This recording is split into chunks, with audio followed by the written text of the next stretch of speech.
السلام علیکم ورحمۃ اللہ تعالی وبرکاتہ۔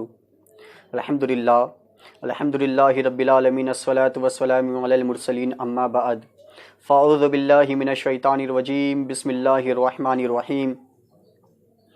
جس طرح اس کے پہلے ویڈیوز میں ہم نے یہ دیکھا کہ لاک ڈاؤن کے درمیان تراویح کی نماز کس طرح ادا کیا جائے، اور تراویح کی جو نماز ہے اسے تراویح کیوں کہا گیا، اور آج کا ٹاپک یہ ہے کہ ماہ رمضان المبارک کیوں آیا، اور ماہ رمضان المبارک یعنی جس مہینے میں روزہ رکھتے ہیں اس کا نام رمضان کیوں ہوا۔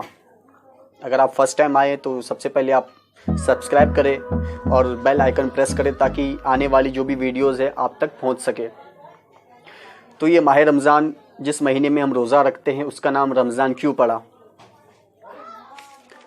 تو رمضان یہ رمجون سے بنا ہے، اور رمجون کا معنی ہوتا ہے گرمی سے جلنا۔ جب مہینے کا نام خادم عربوں کی زبان سے نقل کیا گیا تو اس وقت جس قسم کا موسم ہوتا اسی کے مطابق مہینوں کا نام رکھ دیا گیا۔ اتفاق سے اس وقت رمضان شریف سخت گرمی میں آیا تھا، اسی لیے اس کا نام رمضان رکھ دیا گیا۔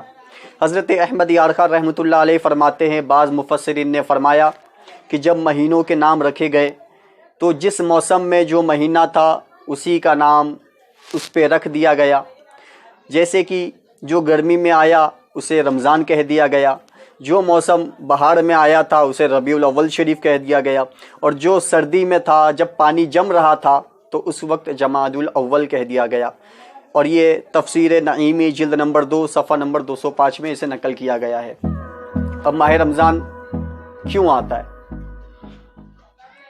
ماہ رمضان ایک ایسا مہینہ ہے جہاں پہ بندہ ہر ایک سیکنڈ ہر ایک لمحہ عبادت میں ہوتا ہے، جیسے کہ سحری کرنا عبادت، سحری سے افطاری تک انتظار کرنا عبادت، سحری کے بعد قرآن شریف پڑھنا عبادت، فرض نماز پڑھنا عبادت، نفل نماز پڑھنا عبادت، سنتیں کرنا عبادت، جیسے کہ اگر وہ رات کی افطاری کر کے تراویح پڑھتا ہے وہ عبادت، پھر تراویح کے بعد صبح سحری تک کا انتظار کرتا ہے، وہ سو جاتا ہے تو اس کا سونا بھی عبادت۔ لہٰذا یہ وہ مہینہ ہے جس میں انسان ہر ایک سیکنڈ ہر ایک لمحہ اللہ کی عبادت میں ہوتا ہے۔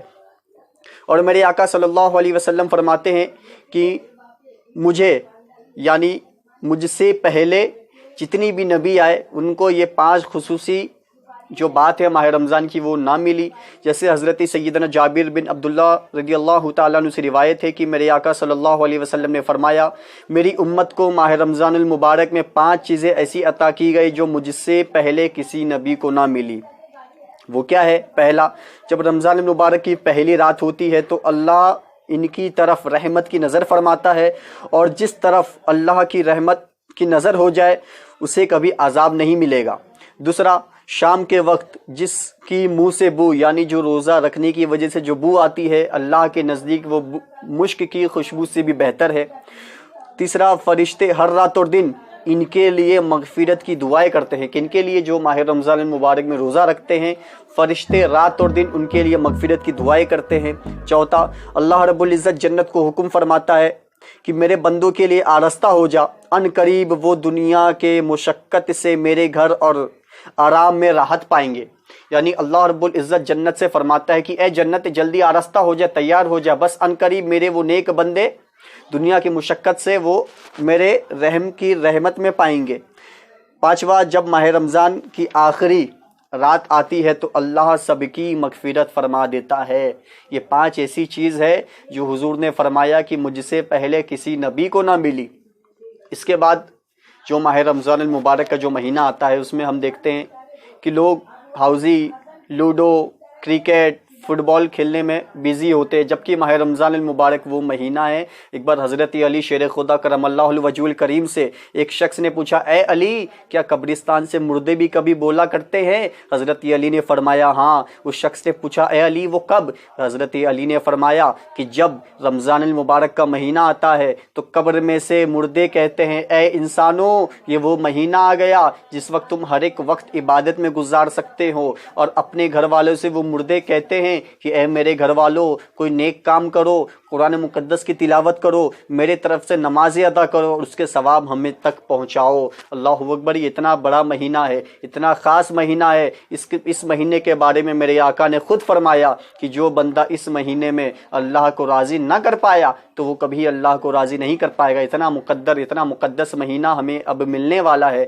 اللہ رب العزت کی بارگاہ میں دعا ہے کہ اللہ رب العزت ہم سے ایسا کام لے لے جس سے وہ راضی ہو جائے۔ کام وہ لے لیجئے تم کو جو راضی کرے، ٹھیک ہو نام رضا، تم پہ کروڑوں درود۔ اور انشاءاللہ تعالی ہر دن ماہ رمضان کے تعلق سے کچھ نہ کچھ نئے انفارمیشن، نئی جو باتیں ہوتی ہیں ہم آپ تک پہنچانے کی کوشش کریں گے۔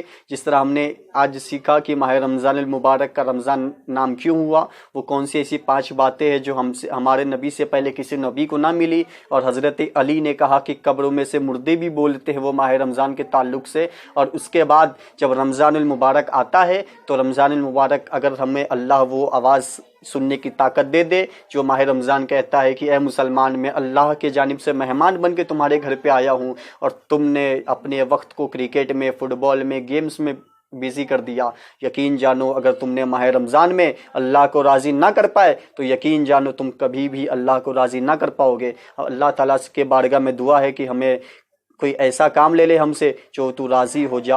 السلام علیکم ورحمۃ اللہ تعالیٰ وبرکاتہ۔ آپ سے گزارش ہے کہ بیل آئیکن کو پریس کرے، سبسکرائب کرے تاکہ انشاءاللہ تعالیٰ جو بھی نئے ویڈیوز آئیں گے آپ تک سب سے پہلے پہنچے، اور یہ ماہ رمضان اسپیشل ہوگا، ماہ رمضان کے تعلق سے جو ہوگا وہی آپ تک بتائی جائیں گی۔ اس کے علاوہ ابھی حضرت خدیجۃ الکبریٰ کی جو وفات ہوگی اس پہ بھی ہوگا، اور جنگ بدر میں جو مولا علی کی شان ہے، مولا علی نے کتنے کو قتل کیا، اس وقت اسلام کی تعداد کیا تھی، کفار مکہ کی تعداد کیا تھی، کیسے جنگ ہوئی، کیوں جنگ ہوئی، اس جنگ میں کتنے فرشتے آئے اور فرشتوں کے سردار کون تھے، انشاءاللہ سب بتائے جائیں گے۔ آپ سے گزارش ہے کہ سبسکرائب کرے اور اس میسج کو سب تک شیئر کرے، ہر مسلمان تک پہنچائے، چونکہ میرے آقا صلی اللہ علیہ وسلم نے فرمایا کہ میری مردہ سنت کو جس نے زندہ کیا وہ شہیدوں کی لسٹ میں ہوگا۔ انشاءاللہ ہم اس میں حضور صلی اللہ علیہ وسلم کی سنتی بھی بیان کریں گے، آپ تک ہم پہنچانے کی کوشش کریں گے۔ السلام علیکم ورحمۃ اللہ تعالیٰ وبرکاتہ۔